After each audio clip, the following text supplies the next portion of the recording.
महावितरण कंपनीकडून सगळीकडे जुने मीटर काढून नवीन स्मार्ट मीटर लावण्याचा बेकायदेशीर धडका सुरू केला आहे।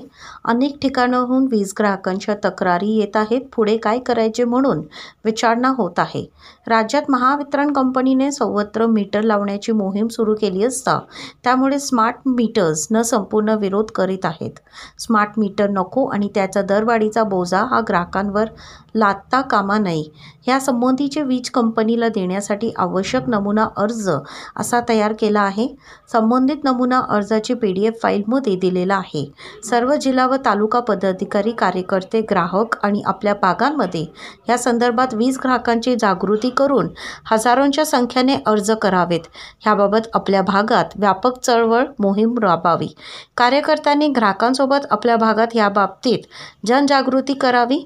वीज ग्राहकांनी आपल्या भागात हजारोच्या संख्येने अर्ज करवतो। वीज ग्राहकांनी त्यावर आपले नाव, गाव, पत्ता, फोन नंबर टाकून प्रिंट काढून तसा अर्ज आपल्या जवळच्या संबंधित महावितरण कार्यकारी अभियंत्यांना कार्यालयात जाऊन द्यावे। झेरॉक्स वर पोच करावी, इतरांनाही सांगावे।